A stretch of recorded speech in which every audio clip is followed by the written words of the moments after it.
Okay, so good morning. Today's daf is daf Ayin Tet 79. We are at the Mishnah at near the bottom of Ayin Chet Amabet, and we're talking about murder. So let me share my screen and we'll really get started. Here we go. So again, we're in the ninth chapter. The ninth chapter, as I mentioned at the beginning of the day yesterday, deals with murder, but it begins with the laws for which if one violates, they're subject to burning, and then it dealt with beheading. And one of the rules associated with beheading is one of the sins for which you get beheading is murder. And so as a result, that has resulted in us discussing which cases of murder, result in the death penalty. And that's what we're going to be discussing today. I do want to make one minor correction. At the end of the day yesterday, when we were talking about the discussion of when 10 people hit somebody, and whether the last person dies. At the end of the day, we said that was about that was Rabbi Nehemiah, but that was arguing with the Chachamim. But that was a mistake. It's actually Rabbi Yehuda ben Beseira that argues with the Chachamim in that situation. Rabbi Nehemiah argues in a different argument that we dealt with yesterday, but I misspoke when I referenced Rabbi Nehemiah instead of Rabbi Yehuda ben Beseira at the end of the discussion yesterday. So the Chachamim argue with Rabbi Yehuda ben Beseira in connection with 10 people who hit somebody consecutively. Rabbi Yehuda ben Beseira says that the last one is chayiv, where the Chachamim say no, he's not. Whereas the debate between the Chachamim and Rabbi Nehemiah was about whether somebody who, if you hit somebody and they look like they're going to die, but then they get a little bit better and then they die anyway from their original injury, is that considered murder for the first person, who caused the injury? Or do we say, well, the guy got better a little bit, so maybe it wasn't the injury that caused him the death? And that's the debate between the Chachamim and Rabbi Nehemiah there, where the Chachamim say we still kill the murderer, whereas Rabbi Nehemiah says no, we're going to exempt the murderer. So we can see that in one case the rabbis are well, I guess in both cases. Let me just make sure I got this right. But I think in both cases it turns out that the rabbis are going to be more strict. No. I'm sorry. So let me get it again. So again, rabbis say when you hit 10 people in a row, the last person's not liable, and Rabbi Yehuda says you are liable. So they're more lenient. And then in connection with somebody who was hit, is on their deathbed, but then gets a little bit better, and now it seems like they're going to survive, and then ends up dying from their original injuries. So there, the rabbis are more strict, and they say that the person who did the hitting, the attacker, is going to be liable for execution, where Rabbi Nehemiah says that the person's not going to be liable for execution. All right, but that all brings us to the next Mishnah, which discusses when the outcome does not match the attacker's intention. So let's take a look. Again, we're at the bottom of Ayin Chet Amabet. Niskavin laharoges has behema v'haroges adam. If you intend to kill an animal, for which you're not going to be chayiv the death penalty, but instead you kill a person, or le'oved kochavim, you intend to kill a non-Jew, v'haroges Yisrael, and you end up killing a Jew, or l'nifalim l'harages ben kayama, or you intend to kill an infant that is unlikely to survive. For example, if they're born prematurely, in a way that the Gemara believes is unlikely to survive. So, for example, after 8 months, so then it's known that's in the Gemara's time that was presumed not to be able to survive. So then but you then actually killed some, again, you would not be liable for the death penalty in that situation. And you end up killing somebody, a viable baby or viable adult. So then again, patur.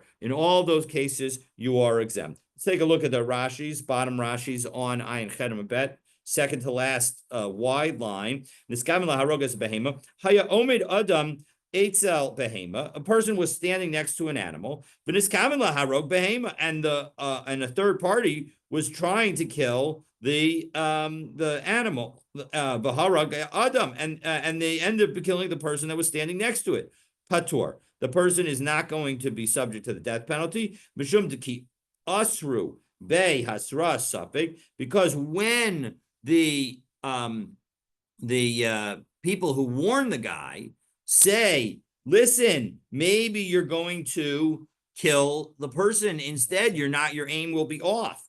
Safeku, it's an uncertain hasra, because even if the person accepts it. So here we have, John Doe is about to try and kill an animal, and standing next to the animal is X, and so he takes his gun and he shoots and he's about to shoot, and we say, listen, you might miss and you might end up hitting X instead, and he says, She'omer lahem yodayani, I know that that's true, Shehu ben Bris, and I know X is Jewish. But and nonetheless, I'm going to try and shoot the animal.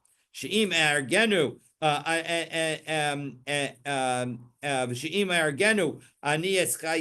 and I recognize that if I actually end up hitting X, that I would be chayav mita, that I would be subject to the death penalty. Nonetheless, patur.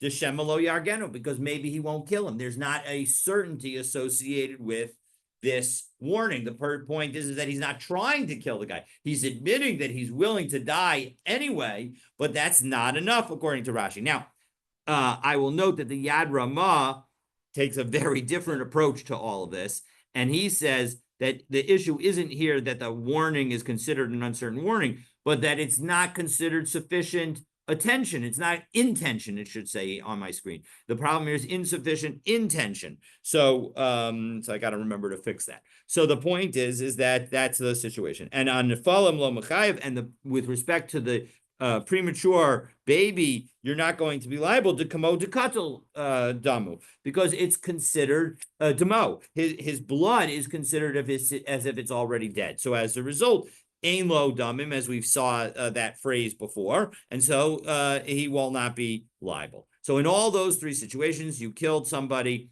a person, a Jewish person, instead of something that would not have resulted in your liability, and so as a result, you're not going to be liable. Back into the Mishnah. You can almost always claim that he didn't have intent, and yet he in the last second, the gun turns, he moves his hand, he's not liable. I mean, it seems a little bit. Well, remember, he's not liable if you warn him that you're going to kill the guy, and he says, yeah, I know that I might kill him. That warning is also not sufficient. Meaning, in order for him to be liable, as noted in Rashi, he needs to say, I accept your warning.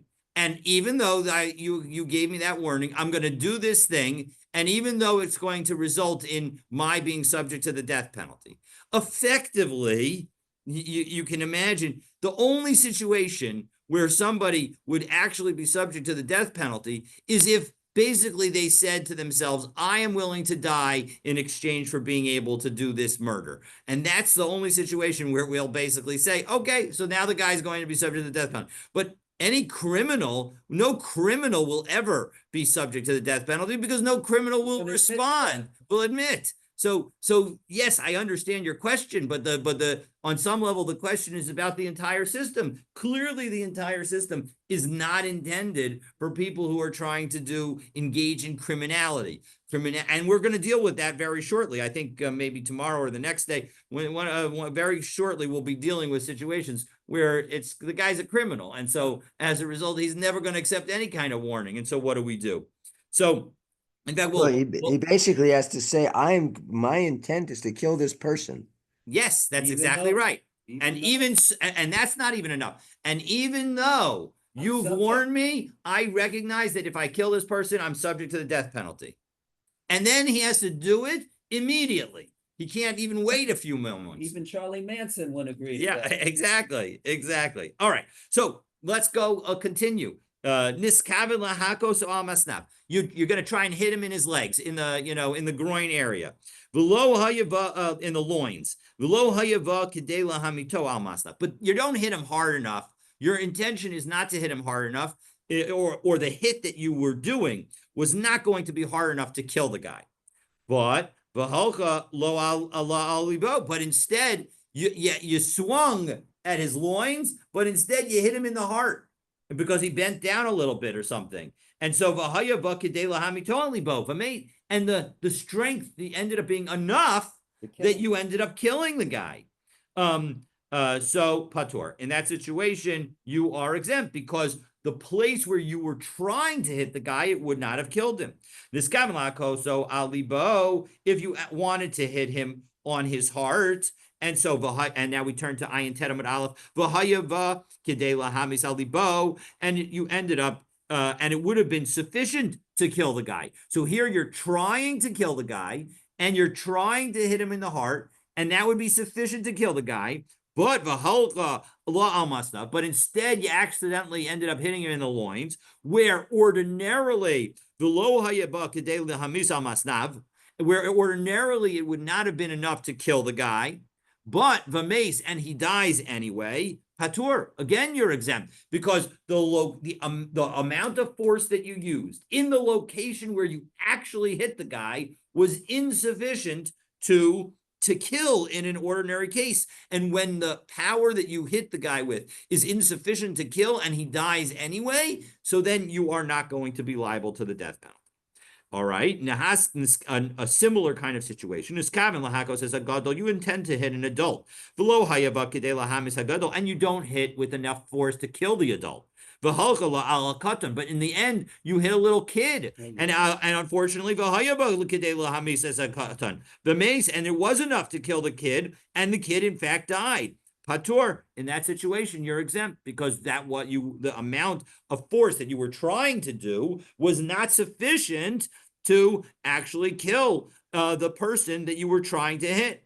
This lahakos is a katan, this is a katan. So now the reverse situation. You were trying to hit the kid, and you were going to use enough force that if you actually hit the kid, you would have killed the kid. So if, in fact, you hit the kid, you would, of course, be subject to the death penalty. Right. But here, you ended up hitting the adult. Below lahamis as a gadol, and you didn't hit the adult with enough force to kill an ordinary adult. But yet, v'meis, nonetheless, he died. So pater.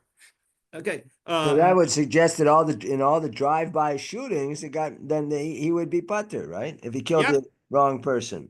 Absolutely, 100%. All those drive-by shootings. In fact, we're going to deal with that more explicitly in just a moment, because the drive-by shootings actually could be an argument between that we're going to see in the Gemara. But you're absolutely right that at the moment it certainly seems like that might not be sufficient. Okay, and so again, so then now you're going to be exempt because you ended up hitting hitting an adult. The power was not sufficient to kill that adult, and so as a result, you're not going to be liable. But if in fact you intended to hit the person in their loins area, and it was sufficiently powerful to kill them on the loins area, and now you hit him in the heart and he died, chayav. Well, now you're chayav. Just because you killed him through the heart and not through the loins, that's not going to save you. The point is that in both situations you were going to do it with enough force, so that's sufficient. This Kavin lahakos is a gadol, says a gadol. But and if you were going to hit the adult with enough force to kill the adult, and now you instead hit the child instead, the mace, and he dies, chayiv. You're chayiv. So actually, this highlights maybe that not the other side of what you were saying, Ken, because the point is that we are saying that if one hits a child with the force that you were going to hit the adult with, and the adult was going to die, and now the child dies, chayav. So you could potentially aim for one person and hit somebody else and be chayav, according to the Tanakama of our Mishnah. Rabbi Shimon Omer, afilu niskaven laharog hazeh, v'harag hazeh pater. Even if you intended to kill one person, but you killed another person, you're not liable. So Rebbe, so now we're on the Gemara on Ayin Tet Amud Aleph, and so the Gemara is going to ask, what is this comment of Rabbi Shimon regarding? Is it regarding the last case of if one hit an adult with a blow that would have been sufficient to kill, but instead he hit a child and the blow killed the child? Is that where he's arguing, or is he arguing about something else? So we're going to see. That's going to be the question that opens our Gemara. So let's take a look. Rabbi Shimon, ahai, what is he referring to? If you want to say that it's referring to the last case where I aim a punch at an adult where it's enough force to kill the adult, and instead I kill the child. And Rabbi Shimon is saying, no, you cannot intend to hit one person and end up hitting somebody else and ever be liable. So that would make sense as the disagreement, but Rabbi Shimon poter mi baile. But if that was all he was trying to say, it should just say Rabbi Shimon Omer patur. That Rabbi Shimon says that this last case is patur. Ella aresha. Rather, he's referring all the way back to the implications of the beginning of our Mishnah. And the beginning of our Mishnah, what was the beginning of our Mishnah? It said that if you try to kill an animal but instead kill a person, or if you try to kill a non-Jew and you can instead kill a Jew, or if you try to kill a non-viable baby and you kill a viable baby, in all those situations, the original target was a situation where you would not be liable to the death penalty.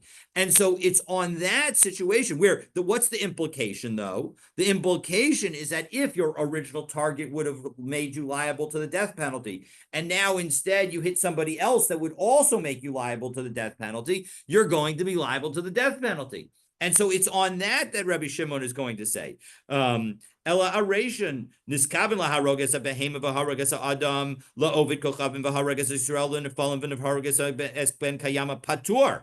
So the Reisha says that in all those situations you're patur. The implication is that if you try to kill one Jew and you end up killing another Jew instead, you would be liable to execution. So Rabbi Shimon Omer, patur. That is the debate between the Tanakama and the Rabbi Shimon. Rabbi Shimon says you have to kill the person you're trying to kill. If you don't kill the person you're trying to kill, that's the drive-by situation. If in your drive-by you're successful, well, then you're subject to the death penalty. Of course, there's got to be somebody in the car at that drive-by who says just before, and, listen, you're going to be subject to the death penalty if you do this. And then the guy says, yeah, but even so, I'm still going to kill Joe Schmo. And then he goes and kills him within immediately. So then you would be subject to the death penalty. Okay. Pshita. Well, 1 second. Rabbi Shimon says patur in that case? Yeah, Rabbi Shimon says if you don't kill the right guy, you're patur. Exactly that. Exactly right. Even if he says, I'm going to kill this one. Right? Yeah. If he ends up killing somebody else, then he's not going to be liable. That's it. It sounds like the first Rashi. Yeah. Yes. Remember, it's sort of right. You could say that maybe the issue is that considered a suffix, or again, it depends on how you view this, either according to Rashi or according to the Yad Ramah. But yes, you're absolutely right. Okay, so Pshita Kai Ruvain v'Shimon. It's clear if Ruvain and Shimon are standing next to each other. V'amar ana l'Ruvain kamiskavin and mikavna, and the person says, "I'm intending to kill Ruvain l'Shimon lo mikavna, and I'm not trying to kill Shimon. Hainu plutayu." That's the argument between the Rabbi Shimon and the Tanakama. Okay, so in that situation, clearly the Rabbi Shimon would say you're patur, and the Tanakama would say you're chayiv, because your intention is sufficient to evaluate the outcome. So even though the person that you killed. You don't, again, the person responds to, listen, you might kill Ruvain and Shimon, and the guy says, listen, if I kill Ruvain, I understand I'm subject to the death penalty, but by the way, I am not at all trying to kill Shimon. And then he takes his gun and he shoots, and he misses, and he kills Shimon. So according to Rebbe Shimon, so then pretty funny that he's not going to be liable, and according to the Chachamim, he would be liable. Okay, but How many times are there when someone says he's really deceiving people and himself? Says, I intended to do this, but in his mind, he may outwardly say, I intend to do this, but really he intended to do just the opposite or something else. So in his case, he may say, yeah, I'm intending to kill Shimon, but he really intended to kill Ruvain. So when he shoots Ruvain, he'd be patur, because in his mind, he really wanted to kill, but I'm going to say, to get myself off the hook, I'm going to say, I intended. I'm correct. You're absolutely right. If he could, remember, he could just not say anything and he won't be subject to the death penalty. So of course, if he says something that's not true, he won't be subject to the death penalty, 100%. Amar. So now the Gemara is asking the following question. What happens if the murderer says the following? L'chad minayu. I don't even care which one I kill. I'm happy to kill Shimon or Ruvain. Okay. What's the halacha? Inami kesavar Ruvain v'nimtza Shimon. Or what happens if he was trying to kill Ruvain, and Ruvain and Shimon happen to look a little bit alike, and he's trying to kill this person who he thinks is Ruvain, and it turns out that it's Shimon? What about in that situation? They're twins. They're twins. Yeah, you could say twins. Absolutely, could be twins. So what's the halacha? Now, it is clear that according to the Chachamim, according to the Tanakama, according to the Tanakama, he would be guilty. The question is, because the Tanakama says that even if I try to kill you and I kill somebody else, I'm going to be liable. Gotcha. So certainly, if I try to kill you because I think you're somebody else, I'm also going to be liable. Yes. And similarly, if I don't care which of you I kill, I'm going to be liable. But Tashma, the Tanya, Rabbi Shimon, Omer, Ad Sheyomer, Leploni, Ani Miskabin. No, the Rabbi Shimon's position is so far as to say that you need to intend to specifically kill the guy that you end up killing, unless the guy is who you thought it was, and then you are not going to be liable to the death penalty. So a very extreme case for Rabbi Shimon to say that even in that situation, you're not going to be liable. So my time at the Rebbe Shimon, what's his reasoning? Why would he go so far as to say all of these people are not going to be liable? Because suppose they have the same name. Like we had that Gemara weeks ago where you didn't know who the person was in town, right? You're delivering this to them. So maybe it's divorce or whatever it was. So now that you have two people with the same name. Yeah, that's a good question. So the question is I'm not sure what the answer is, because for the witnesses, there's no way to know when the guy says, yes, I intend to kill this Ruvain ben Shimon or Ruvain ben Yaakov. And of course, it turns out that it's the wrong Ruvain ben Yaakov. And now he says later that it was the wrong Ruvain ben Yaakov, but in fact, it's still named Ruvain ben Yaakov, so there's no way to prove it. So it's not, completely unclear to me what the halacha would be in that case. But I can see arguments in both ways, right? If somehow he could prove that his only beef was with the other Ruvain ben Yaakov, then maybe the court will let him off, because he's sufficiently proved that clearly this was somebody he never knew, he never met, etc. And so he just had the wrong guy. He didn't know that there were two people with the same name that happened to look very similar. So I can imagine him being allowed to get off, but at the same time, from the witness's perspective, there is no visible difference between this particular shooter and somebody who actually intended to kill this Ruvain ben Shimon, because he says exactly the same things that the other person would have said. So, okay, so a good question. I don't have a great answer. Okay, but so what's the basis of saying that you have to be killing the person you're targeting? So Amar Kra, the pasuk says, V'arav lo v'kamalav. You're going to ambush him and rise up against him. What's the implication? Low. You have to want to kill this specific guy. The Rabbanan. All right, well, that's a pretty good explanation as to why this pasuk would mean that you want to kill a specific person. So what about the rabbis? How do they deal with that verse? So Amri, Debei Rabbi Yanai. So the yeshiva Rabbi Yanai says, Prat lezorik Evan lego, that it excludes the situation of throwing a stone against him. Now, what is that referring to? So Rashi really helps us out here. So we're going from the bottom of the narrow lines in Rashi, 3, 6, 9, 12, 15, about 18 lines up in the narrow lines of Rashi. Amre debei Rabbi Yanai, Prat lezorik Evan lego, L'toch chabura shel b'nei Adam, Kutim v'Yisraelim. You throw a stone that is sufficient to kill somebody into a group of Jews and non-Jews. Aval niskaven l'Yisrael, and you intend to try and kill the Jew.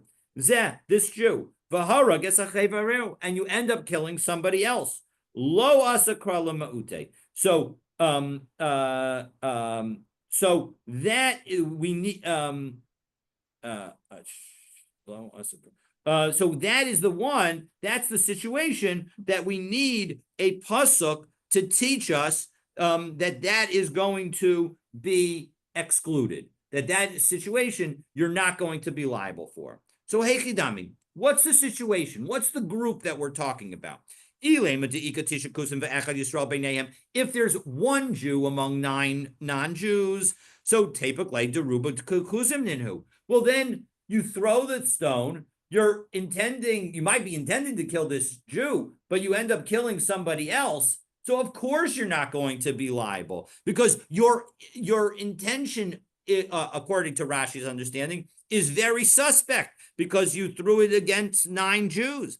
We should rule based on the fact that the majority is non-Jewish. And so as a result, as Rashi says in the next Rashi, V'lamali kra, I don't even need a pasuk to tell us that. So inami, palgal palga, and even if it was 50-50, safek nefashos lahakel. If you're uncertain, so then we would say that you rule leniently. Now again, Rashi understood this as you intend to kill the Jew, and you throw the stone into the group, and then somebody else dies instead. So what are we saying? Yad Ramah, let me just finish. Let me finish my sentence. The Yad Ramah says, no, that's not what we're talking about here, but rather we're dealing with a situation where, again, there was some number of Jews and some number of non-Jews in the mix. You threw the stone into the mix, and you may have been killing the Jew, and you killed somebody, and we don't know whether or not they're Jewish or not. So if it turns out that the person was Jewish and we could somehow prove it, so then you would be liable to the death penalty. But if we can't, then we can't. And so the question is we're going to follow the majority. So as a result, at least at the moment, the thought is that we follow the majority. So, okay, so now you had a question? Yeah, but are we saying it doesn't matter what the composition of the group is, whether it's 9 Jews, 9 Goyim, 9 well, right now, or 5 and 5 Palga? Correct. Right now, it's well, as long as as there are 5 or more non-Jews, 50% or more non-Jews, so then we're going to say that you would not be liable. That's how the rabbis would understand this verse, that in order to be considered an ambush or rising against somebody, you need to actually have it be more than 50-50 that you were going to try and kill the person. But not only that, but in those situations, you don't even need a verse. And so what do you need that verse for? So lo tzricha deika tisha Yisrael v'kuti echad b'neihen. No, even if there's just one non-Jew and there are 9 Jews, dehavale kuti kavua. So now this non-Jew is in his place, and we say the kol kavua. That this pasuk, according to the rabbis, is teaching us a biblical principle that when you have something that is in its place, then, and a person is always essentially in its place, so then it's considered like a 50-50. And so as a result, even if you were to throw a rock that is sufficient to kill somebody, and you intend to kill a Jew, but if you throw it into a group of 9 Jews and 1 non-Jew, you are going to be exempt. you are not going to be liable to the death penalty if you don't kill the Jew that you actually intended, according to Rashi. And so Wait, as that's a the result, Gemara. what was that? I think it's according to the Gemara. We didn't even look. No. Because again, according to the Yad Ramah, the situation that the Gemara is talking about is where you throw the rock and you hit somebody, and we don't know whether that person is Jewish or not. According to Rashi, we know who the victim is. We know whether the victim is Jewish or not. The point is that it's a question about your intention. Your intention is not sufficient in order to be subject to liability, according to Rashi. So that's because again, yeah, I'll leave it with that. As Rashi says, lo tzricha. 1, 2, 3, 4, 5, 6, 7, 8 lines up in the narrow lines on Ayin Teramanov, lo tzricha. So why do we need this pasuk? Va'ashme'inan kra. So the pasuk is coming to tell us the putter, that this person is exempt from killing the person. Mishum dahabele kuti kavua beineim, because there is one non-Jew among them. V'yalfinan mahai kra, and we learn from this pasuk, the kol kavua lo pachot melahayot nidon kemechza al mechza. When you have somebody who is in his place, you treat it as if it's 50-50. This is the principle that if you went into a store and you bought a piece of meat, and there are 9 kosher places and 1 non-kosher place, we are going to assume that it's 50-50, that it's from the non-kosher place, even though there are 9 kosher places and 1 kosher place. On the other hand, if you find the piece of meat sitting on the street, now I don't know why you'd eat that piece of meat if it's sitting on the street, but if you find that piece of meat sitting on the street in that same town, you would say, well, now it's taken out of its place, and so as a result, we would say 90% it came from one of the kosher butchers, 10% it came from the non-kosher butcher, and so as a result, we're going to say that you're allowed to eat it. But that's exactly right. So that discussion applies here, and so as a result, we're going to say that it's as if it's 50-50 that you're going to hit the non-Jew, and therefore b'havi safek nafashos lahakel, and therefore we have this uncertainty, and so we're going to be lenient. Umihacha nafgalan b'kol duchte, and it's from here that we learn to every place, the kol kavua k'machza al matzadami, that every place that we say that something is in its right location, so then it's as if it's a 50-50. V'haleka l'melech minei keruva. Now, you can't learn from here that it's like a majority, dummy. Daha mehecha tezi lan doma hai de paterle lahai mishum de safek de fashel lahakel. You can't say that it's a majority that it's non-Jewish, because maybe it's just because it's 50-50 that we're going to say that we're lenient. It's not like it's a majority. But we can learn that we at least are dealing with a situation that's 50-50. Because if you don't say that it's at least 50-50, dummy, we wouldn't say safek lahafashos lahakel, meaning according to Rashi, we only say safek nefashos lahakel when it's when it's at least a 50-50 chance that the person's innocent. V'amai pater, why would he be pater? Haruba de Yisrael ninhu. We would say that the majority of the people in this mix are Jews. V'rabbanan islahu niskaven lezeva haragezeh chayav. And according to the rabbis, if you intend to kill this one and you accidentally kill that one, you're chayav. So the bottom line is that the rabbis say the following: if you throw a rock into a group of 10 Jews and you intend to kill one of them, and instead you kill somebody else, you are going to be subject to the death penalty. However, if in that 10 group of people, now it's not 100% Jewish, but there's at least one non-Jew, and you do that exact same action, and you would do the exact same result, you are going to be not liable.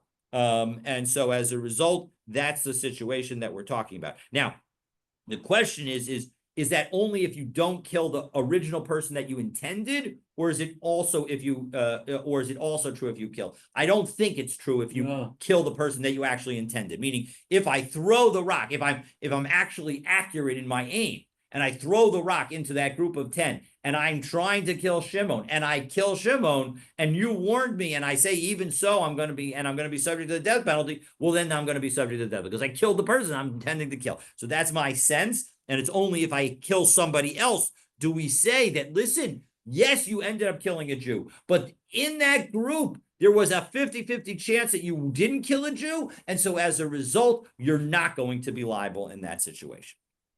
Okay, so now, And if he intended to kill the non-Jew and he killed the Jew, is he liable then? no, for sure not. For sure not. That, remember, that was our Mishnah. Our Mishnah specifically said that one of the first three cases, La'ovid kochavim, you try to kill a non-Jew, v'haragas Yisrael, and you kill a Jew instead, patur, absolutely, 100%. Right. So, bishlam, but so now we're going to ask a question from a pasuk. The pasuk says that if two men are fighting, Right. and they're the literal translation, two men are fighting, Right. and a pregnant woman happens by, and one of them accidentally strikes the pregnant woman, and she loses her child. So it says that the first pasuk says that you pay monetary damages. The next pasuk says, and if you actually kill the woman, then nefesh tachas nefesh, you're supposed to die. Okay, so the question is, here, these two people are fighting, and they accidentally kill the woman instead of the man, the other man that he's fighting with, and yet it says that you're going to be subject to the death penalty. So how can that be? So that's the question that we're going to ask. And now that's not a question according to the Chachamim, because according to the Chachamim, if I try to kill Yaakov, and instead I kill Ruvain, I'm going to be subject to the death penalty. But according to Rabbi Shimon, I am not going to be liable. So how does he understand that pasuk? So bishlam if you say that you try to kill one person and you end up killing somebody else and you're going to be liable, when you have two men fighting and they accidentally hit a pregnant woman. So Rabbi Elazar b'matzus we're dealing with a situation of death fighting, fighting to the death, where they're trying to kill each other. Diksiv im ason yiyeh v'nasata nefesh tachas nefesh, and yet the next pasuk says that if there's a fatality, meaning the woman gets killed, you're going to have to do a life for a life. So how does that work? That works according to the rabbis. El Rabbi Shimon. What does the pasuk mean by nefesh takas nefesh? So what do you think? So so we often say, right, shein takas shein, regel takas regel, nefesh takas nefesh. What do we end up saying that's really meaning? Really, it means mammon. Exactly, and that's exactly what the Gemara answers. Mammon uked the Rebbe. Actually, when the pasuk says nefesh takas, it does not mean that you're literally that the man who hit the woman is literally subject to the death penalty. Of course, he's not subject to the death penalty. What he is subject to is paying for her damages, paying her heirs for the life that he took. Uked the Rebbe Tanya Rebbe Omer v'nasata nefesh takas nefesh. What does it mean when that pasuk says that you take a life for a life? Mammon, it means money. Ata Omer mammon. The Baraisa continues. Oh, how do you know that it's money? Oh, eino ella nefesh ma'amish. How do you know that it doesn't mean a life literally? Nemra nasina lamata.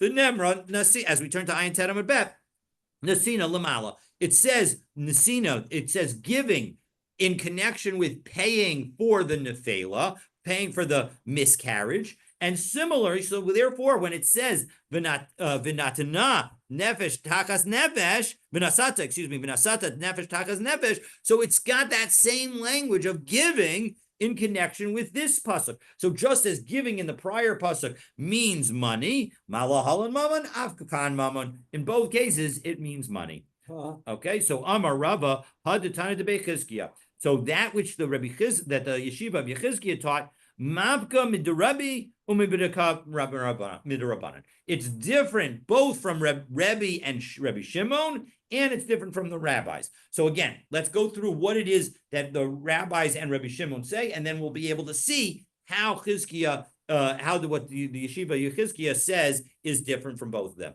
Again, Rebbe and Rebbe Shimon would say that when if I target Ruvain and I kill Yaakov, I have to pay monetary damages to Yaakov's heirs. The rabbis say, the Chachamim say, if I try to kill Ruvain and I kill Yaakov, I'm subject to the death penalty. Right. So in this situation, we're going to need to hear that you're not subject to the death penalty and you're not subject to monetary damages. So let's see, and you'll see that that's in fact the case. The We were Tana Debate, talking of a putter before. The whole what was discussion that? is putter. The whole discussion before in the last Yes, was Ahmed, we putter talked from about putter, liability of the putter, death putter. penalty. So did that mean putter legamre or only No. putter Well, it bemita? depends. It depends on the situation. It depends on the situation. Probably in general, according to Rabbi Shimon, it certainly seems like it means putter just just from the death penalty and not from monetary damages. That's Oh, exactly what Rebbe said. But it may not be. It may be that if you try to kill, if we're in the situations where everybody agrees, if I try to kill an animal and then I end up killing Shimon, so it could be that in that situation I'm totally not liable, and that it depends on how we paskin based on this brisa that we're about to read. So let's take a look. So what did we say? This is, we're now in the third line of Ayin Tenem Bet. Tana Debei Chizkiah. Make Adam umake behema. There's a pasuk that references both hitting a person and hitting an animal. Now, the truth is that the hitting of the animals is first in that pasuk. The pasuk says umake behema yishal mena, umake adam yumat. So why is it that we say both of those phrases in the same pasuk? Maka behema lo chalakta ben beshogeg lemezid. When it comes to an animal, you're going to be liable whether you hit it intentionally or unintentionally. You do it accidentally or on purpose. Bein miskabin l'she'eno miskabin, and it doesn't make a difference whether you're intentional or unintentional. Bein derech yerida l'derech aliyah, and it doesn't make a difference whether you're going upwards or downwards. Lepotro mamon. That in any of those cases, none of those cases will you be exempt from paying money. Elech lechayvo money, mamon. But rather, in all of those cases, you are liable because adam muad la'olam, a person is responsible for their actions. And so in all those cases, whether it's an accident, any kind of situation, the only situation that is not covered here is an one situation. But in all other situations, you are not going to be liable. So af make adam, so too when it comes to hitting a person, lo tachalot ben shogeg lemezid. We should not differentiate between when it's on purpose and when it's not on purpose. Bein miskaven l'she'eno miskaven. When it's whether it's intentional or unintentional. Bein derech yerida l'derech aliyah. Doesn't make a difference whether it's upwards or downwards. L'chayvo mama. When it comes to making one liable for money, meaning in all those situations, just as if you kill somebody on purpose, you would be subject to the death penalty and not subject to any monetary damages. So too, if you kill somebody accidentally, you're not going to be liable for any monetary damages. So my she'ein miskabin, what do we mean that you do it unintentionally in this case? If you mean that you have no intent to kill anybody, well, hainu shogig, that's what a shogig is. You wanted to kill Reuven and you ended up killing Shimon. So in that situation, and in that situation, we say that we don't say that you're going to be obligated money, but rather you're going to be exempt from money. The ibar katlahu, and if in fact, according to the Tana of this brisa, the person would be subject to the death penalty in that situation. My itzrach lemifatre mamon. Why do I need a special teaching? Of course, you're not going to be subject to the monetary damages because we have the general principle of kimle b'derabamine. And so as a result, elalav shmamina. So in fact, we see lav bar katalahu, he's not subject to execution, but lav bar mamonahu. In a situation where I try to kill Reuven and I end up killing Yaakov, so then in that situation, I am not going to be subject to the death penalty. I'm not going to be subject to monetary damages. And so as a result, that is very different from both the Chachamim that we saw in our Mishnah and Rabbi Shimon / Rebbe that we saw in our Mishnah and the Brisa. That according to the Chachamim, they say, I'm going to get killed. And according to Rebbe / Rabbi Shimon, they say that I'm going to have to pay. So clearly, this is a third point of view. Now, I don't think that we actually paskin like this. Well, maybe we do, but in any event, I'm not exactly sure how we paskin in this situation. But now we've seen sort of the three different cases when I try to kill A and instead kill B. So maybe I'm subject to the death penalty. maybe I'm subject to monetary damages, and maybe I'm not subject to any kind of penalty whatsoever. So those are three possible outcomes, and we've now seen opinions that say each of the three. Okay. How do we, if we say Adam Muad Olam, how could he be pater even from Mammon? Because on some level, the action that he did is potentially one that could subject him to the death penalty. And so as a result, no, it's more than that. It's because of this teaching of Makei Adam uMakei Behema that you're absolutely right. Notwithstanding the fact that you would potentially say that you should be liable because Adam Muad La'olam, the debate Rabbi Chizkiah say that in fact this pasuk of Makei Adam uMakei Behema teaches us that we need to learn from the laws of killing an animal to the laws of killing a person. And just like there's no differentiation when it comes to killing an animal, and you're always subject to liability, when it comes to killing a person, you're never subject to liability. So you're absolutely right. Ordinarily, without this pasuk, you would 100% be liable based on Adam Muad La'olam, because you're not subject to the death penalty. But the Beit Chizkiah, the yeshiva of Chizkiah, are telling us that in fact, because of this pasuk, you're going to be not liable. That's exactly right. That's exactly right. You're 100% right that ordinarily you would say that you would be liable. It's Xeris HaKasav according to Beit Chizkiah. So the premise is that if a person is liable for an animal, he's not liable for killing a person. That's exactly right. How do you derive? I mean, I don't understand the deduction to derive because one is not liable for the animal. He's because because he is liable for the animal, therefore he's not liable for a man. Remember the lesson is the following: when it comes to killing an animal, it doesn't make your intention doesn't make a difference. Whether it's accidental or on purpose doesn't make a difference. Whether it's upwards or downwards doesn't make a difference. And so as a result, those three things need to also be true when it comes to hitting a person. Now, it can't be that in all those situations you also have to pay, because we know that if in fact you would in fact kill a person on purpose and be warned, etc., you would never have to pay because you'd be subject to the death penalty. So it can't be that the person would be liable. And so given the fact that this pasuk tells us that we can't differentiate between intention and unintention, and purpose and not on purpose, and upwards and downwards, you can't differentiate. So the only possible rule that could exist with respect to not differentiating in all those situations is saying that you don't have to pay. Because we already know that in some of those situations you don't have to pay, and we know that it can't be referring to whether or not you have to go to Gullus, and it can't be referring to whether or not you have to kill the guy, because we have other psukim that say that a person who kills somebody intentionally doesn't go to Gullus, and we have other psukim that say that if you are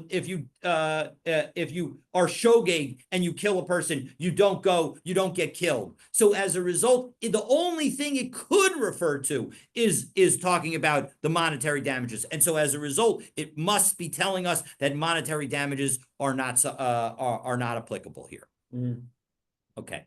So now our next Mishnah turns to a situation where which a convicted murderer is mixed in with others, and we no longer remember who the murderer was. So a murderer gets mixed in with others, and our Gemara, Rashi tells us the Gemara is going to explain who are these others.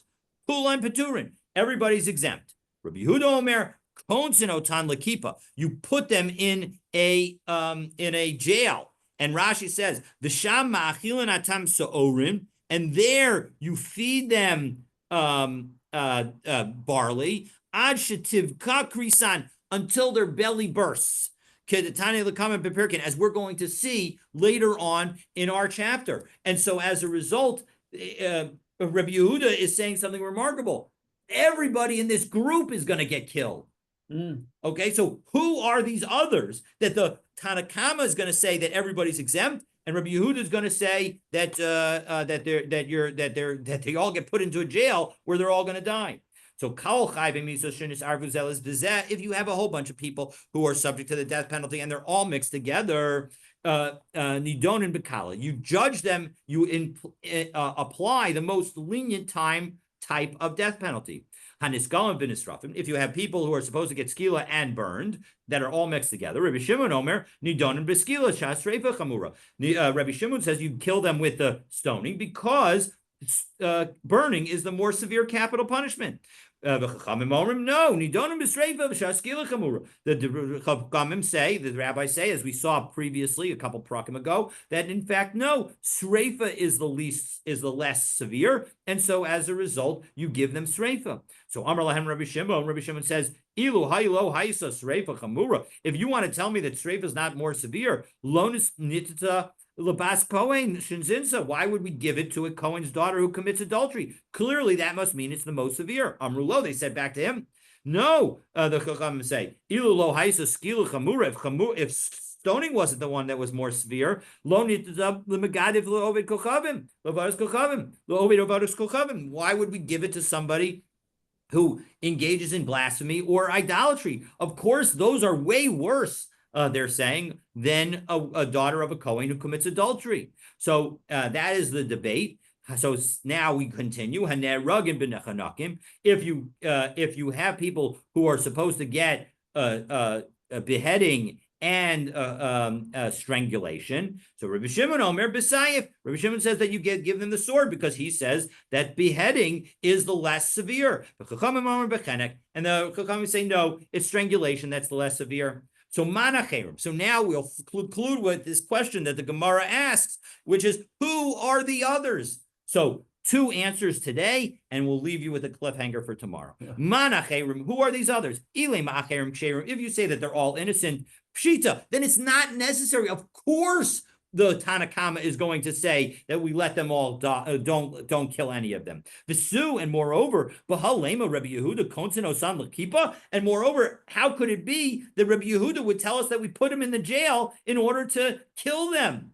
So Simon Basrak. So we're going to have, again, 3 different views, and let's take a look and see how they work out. Amar Rabbi Abahu, Amar Shmuel. So Abahu and Shmuel, which is probably the bays and the shin. So Hacha Barotseach l'shalo nigmar dino shenisara birotzkim she'acharim shenigmar dinan askinan. That we're dealing with this following situation. We've got murderers who are still on being tried, and we've got murderers who have been already convicted. So Rabbanan Savri Ein Gomrin Dino Shal Adam Ela B'fanav, that we can't complete this. There's one guy in this group that was never convicted, and so as a result, we can't kill them all. We can't finish the case because we don't know which one of them is the right person. Hilka Kulam Peturin, and so as a result, all of them are exempt from the capital punishment. Rabbi Yehuda Miftarinu Lagamri Namilo, but Rabbi Yehuda says we can't allow them to just get off. Kevin DeRodskininu, they're all at least accused murderers. Hilko Konsonotam Lakipa. Therefore, we put them all in jail and we kill them all.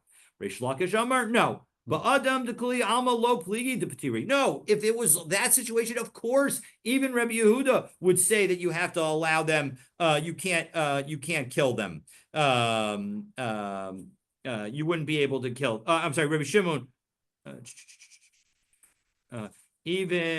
sorry. And that's Rabbi Yehuda. Yes, Rabbi Yehuda would say you can't kill them. And so what are we talking about? Aval hacha b'shor shelo nigbar dino shenisar b'shvarim acherim shenigmar dinan kamiflagi. We're not talking about people. We're talking about oxen. And when you have an ox that has gored somebody, so it's supposed to get skila. So now we have these oxen. Some have been already convicted as being oxen that are going to be killed with skila.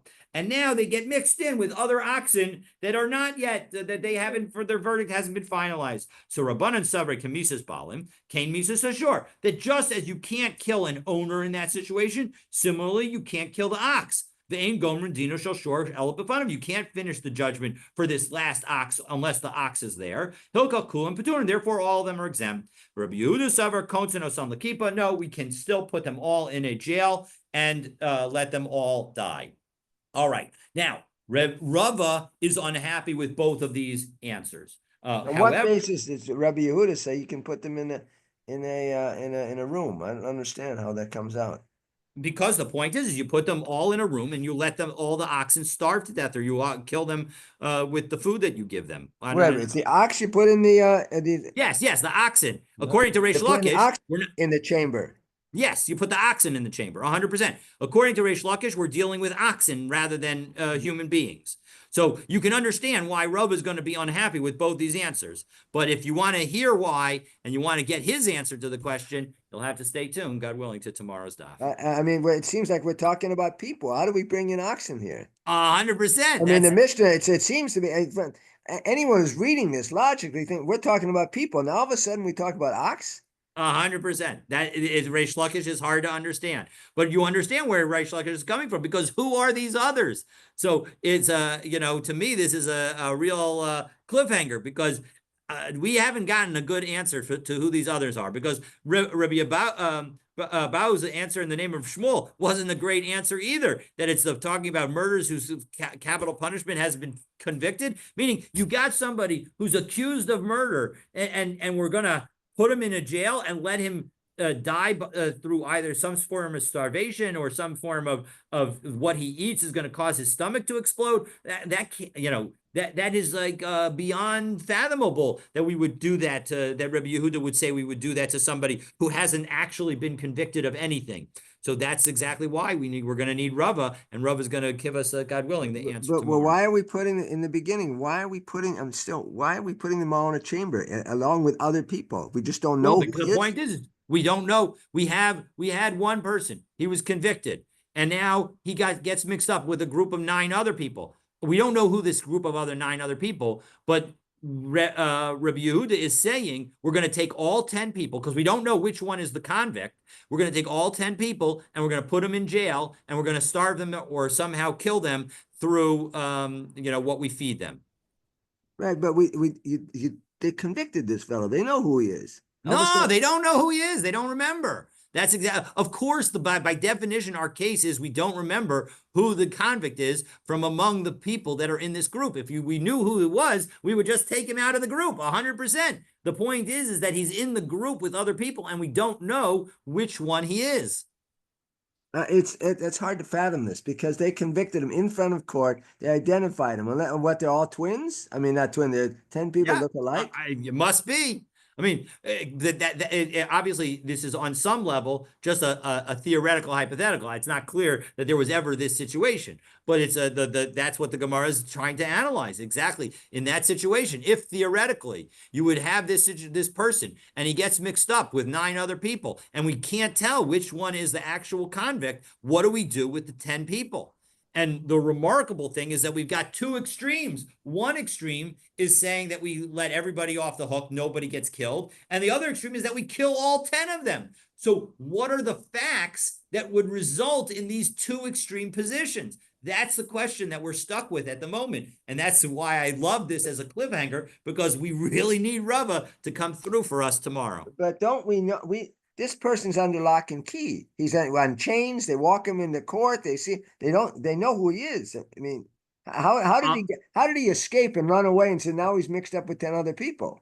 Again, it doesn't necessarily have to be a practical question. It could be a theoretical question that never actually happened or would happen, because you're absolutely right. How could that happen? But the bottom line is that, maybe there are a lot of different cases, a lot of cases that, there are, they had 10 people locked up because 10 people, there was this humongous fight.